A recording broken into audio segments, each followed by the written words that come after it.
right. So, the Phantom Tollbooth, Chapter 12, The Silent Valley.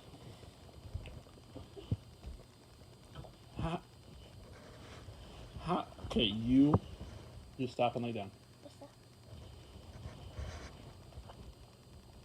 How agreeable and pleasant this valley is, thought Milo as once again they bounced along the highway with the humbug, humming snatches of old songs to his own vast amusement, and Talk sniffling contently at the wind.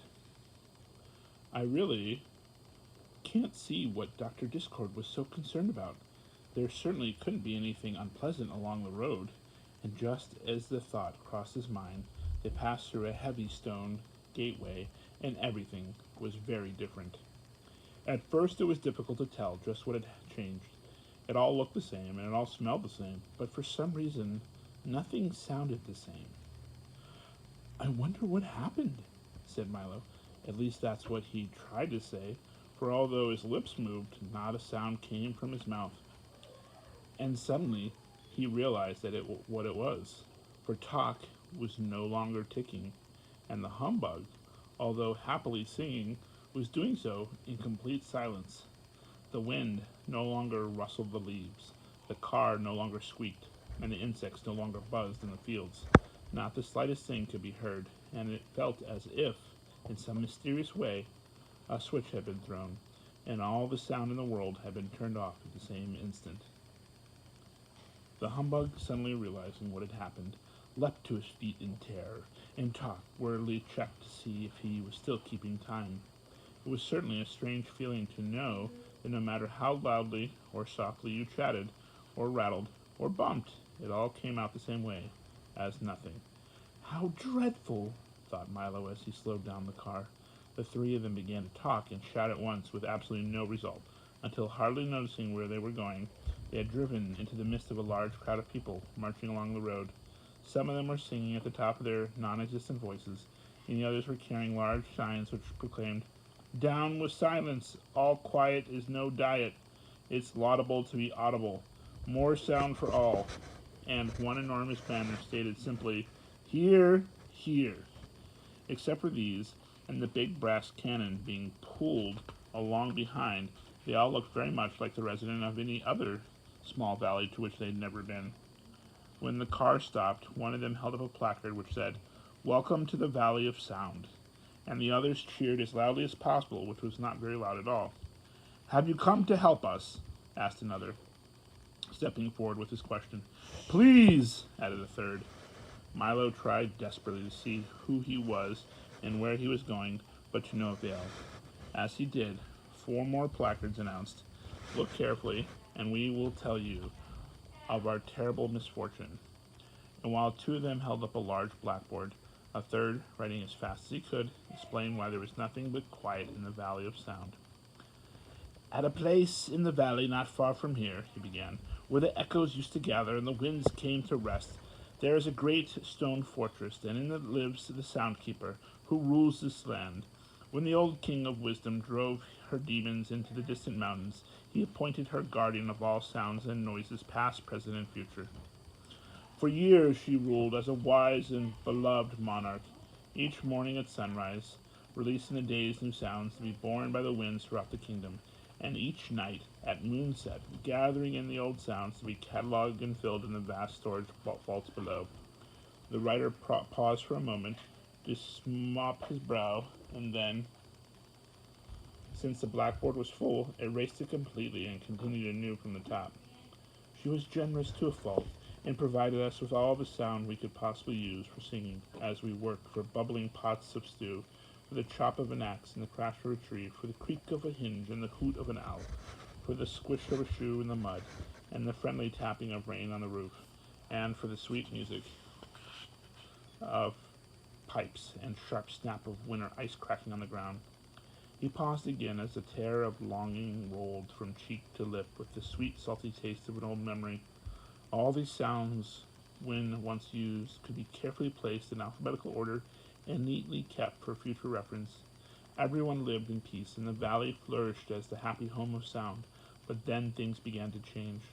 Slowly at first, and then in a rush, more people came to settle here, and brought with them new ways and new sounds, some very beautiful and some less so. But everyone was so busy with the things they had to be done that they scarcely had time to listen at all. And as you know, a sound which is not heard disappears forever and is not to be found again.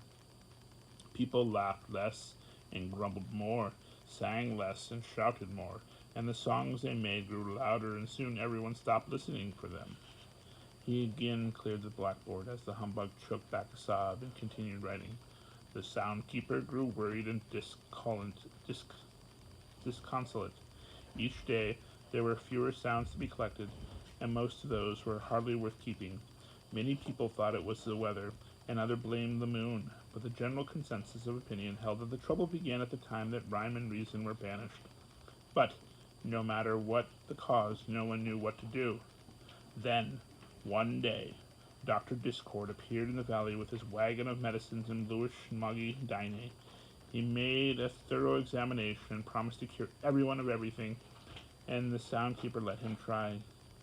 He gave several bad-tasting spoonfuls of medicine to every adult and child, and it worked, but not really as expected, for he cured everybody of everything but noise. The soundkeeper became furious. She chased him from the valley forever, and then issued the following decree. From this day forward, the Valley of Sound shall be silent. Since sound is no longer appreciated, I hereby abolish it. Please return all unused amounts to the fortress immediately. And that's the way it has been ever since, he concluded sadly. There's nothing we can do to change it, and each day new hardships are reported. A small man with his arms full of letters and messages pushed through the crowd and offered them to Milo. Milo took one which read, Dear Soundkeeper, we had a thunderstorm last week, and the thunder still hasn't arrived. How long shall we wait? Yours truly, a friend. Then he took a telegram which stated, Band concert, great success. Stop. When may we expect the music? Stop. Now you see, continued the writer, why you must help us attack the fortress and free sound. What can I do? Wrote Milo. You must visit the soundkeeper and bring from the fortress one sound, no matter how small, with which to load our cannons, for if we reach the wall with the slightest noise, they will collapse and free the rest. It won't be easy, for she is hard to see, but you must try. Milo thought for just a moment, and then, with a resolute, I shall, volunteered to go. Within a few moments, he stood bravely at the fortress door. Knock, knock, he wrote neatly on a piece of paper, which he pushed under the crack. In a moment, the great portal swung open and closed behind him. A gentle voice sang out, Right this way, I'm in the parlor. Can I talk now? Cried Milo happily, hearing his voice once again. Yes, but only in here, she replied softly. Now, do come into the parlor. Milo walked slowly down the long hall and into the little room where the soundkeeper sat listening intently to an enormous radio set with switches, dials, knobs, meters, and speakers covered one whole wall, and which the moment was playing nothing. Isn't that lovely? She sighed. It's my favorite program. 15 minutes of silence, and after that there's a half hour of quiet, and then an interlude of lull. Why did you know that there are almost as many kinds of stillness as there are sounds? But sadly enough, no one pays any attention to them these days. Have you ever heard the wonderful silence just before the dawn? She inquired. Or the quiet and calm just as the storm ends? Or perhaps you know the silence when you haven't the answer to a question you've been asked, or the hush of a country road at night, or the expectant pause in a room full of people when someone is just about to speak, or, most beautiful of all, the moment after the door closes and you're all alone in the whole house. Each one is different, you know, and all very beautiful if you listen carefully.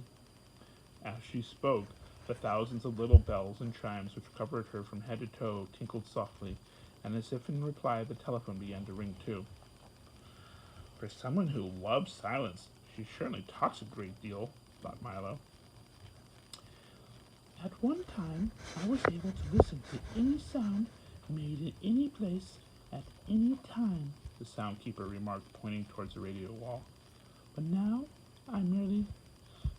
Pardon me, interrupted Milo as the phone continued to ring, but aren't you going to answer it? Oh, no, not in the middle of the program, she replied, and turned the silence up a little louder. But it may be important, insisted Milo. Not at all, she assured him. It's only me. It gets so lonely around here with no sounds to distribute or collect that I phone myself 7 or 8 times a day just to see how I am. How are you? He asked politely. Not very well, I'm afraid. I seem to have a touch of static, she complained. But what brings you here? Of course you've come to tour the vaults.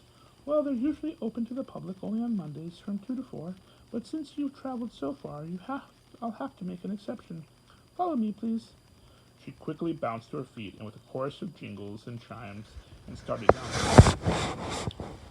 Don't you just love jingles and chimes? I do, she answered quickly. Besides, they're very convenient, for I'm always getting lost in this big fortress, and all I have to do is listen for them, and I know exactly where I am.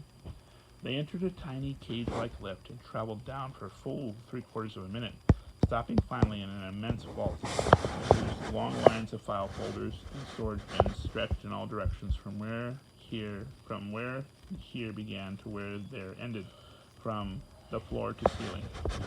Every sound that's ever been made in history is kept here, said the soundkeeper, skipping down one of the corridors with Milo close behind. For instance, look here. She opened one of the drawers and pulled out a small brown envelope.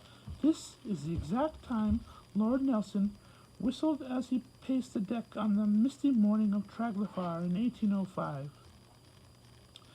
Milo peered into the envelope, and sure enough, that's exactly what was in it. But why do you collect them all? He asked as she closed the door. If we didn't collect them, said the soundkeeper as they continued to stroll through the vault, the air would be full of old sounds and noises bounding around and bumping into things. It would be terribly confusing, because you'd never know whether you were listening to an old one or a new one. Besides, I do like to collect things, and there are more sounds than almost anything else. Why, I have everything here from a buzz of a mosquito 1,000,000 years ago to what your mother said to you this morning. And if you come back here in 2 days, I'll tell you what she said tomorrow. It's really very simple. Let me show you. Say a word, any word. Hello, said Milo, for that's all he could think of. Now, where do you think it went? She asked with a smile. I don't know, said Milo, shrugging his shoulders. I always thought that most people do, she hummed, peering down one of the corridors. Now let's see. First we find the cabinet with today's sounds. Ah, here it is. Then we look under G for greetings, then M for Milo, and here it is, already in its envelope. So you see, the whole system is quite automatic. It's a shame we hardly use it anymore. That's wonderful, gasped Milo. May I have one little sound as a souvenir? Certainly, she said with pride, and then immediately thinking better of it, added, Not! And don't try to take one, because it's strictly against the rules. Milo was crestfallen. He had no idea how to steal a sound, even the smallest one, for the soundkeeper always had at least one eye carefully focused on him.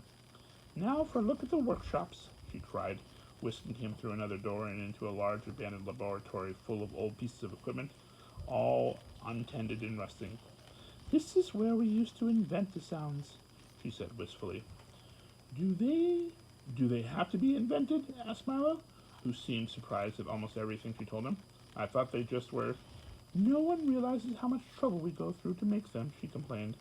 Why, at one time, this shop was crowded and busy from morning to night. But how do you invent a sound? Milo inquired. Oh, that's very easy, she said. First, you must decide exactly what the sound looks like, for each sound has its own exact shape and size. Then you make...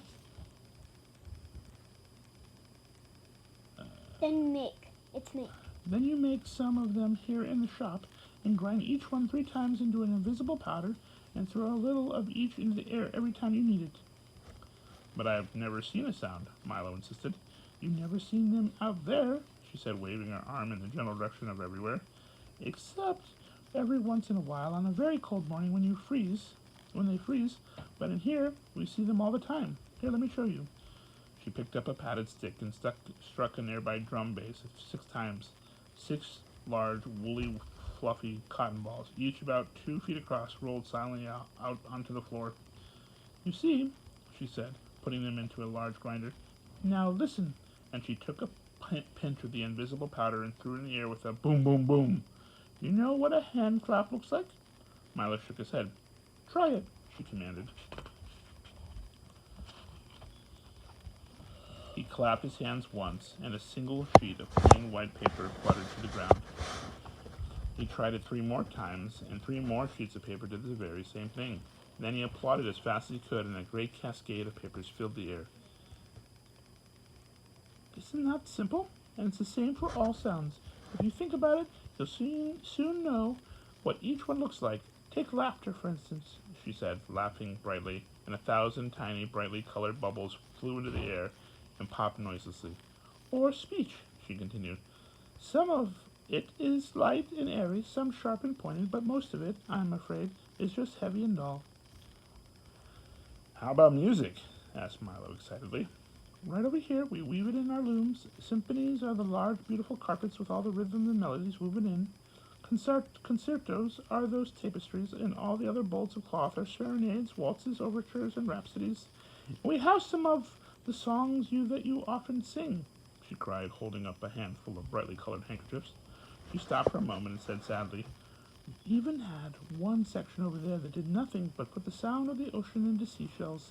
That was once such a happy place. Then why don't you make sound for everyone now? He shouted so eagerly that the soundkeeper leapt back in surprise. Don't shout so, young man.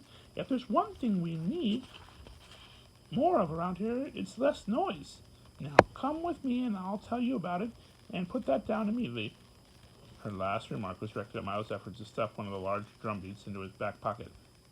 They returned quickly to the parlor, and when the soundkeeper had settled herself in a chair and carefully turned the radio to a special hour of hush, Milo asked his question once again in a somewhat lower voice. It doesn't make me happy to hold back the sound, she said softly. For if we listen to them carefully, they can sometimes tell us things for better than words. But if that is so, asked Milo, and he had no doubt that it was, shouldn't you release them? Never, she cried. They just use them to make horrible noises, which are ugly to see and worse to hear. I leave all that to Dr. Discord and that awful, awful Dinah. But some noises are good sounds, aren't they? He insisted. That may be true, she replied stubbornly, but if they won't make the sounds that I like, they won't make any.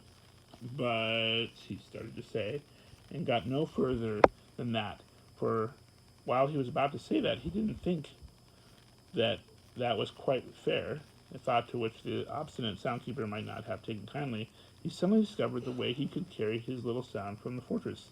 In the instant between saying the word and before it sailed off in the air, he had it clamped his lips shut, and the butt was trapped in his mouth, all made but not spoken.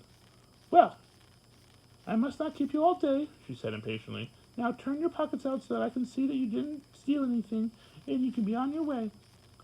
When he had satisfied the soundkeeper, he nodded his farewell, for it would have been most impractical to say thank you or good afternoon, and raced out the door. Did he steal something? He has the butt in his mouth. The what? The butt. He was about to say butt, but he said it, but he didn't actually speak it out, and so it stayed in his mouth, and he kept it in there, and then raced out. Oh. Next is chapter 13, Unfortunate Conclusions.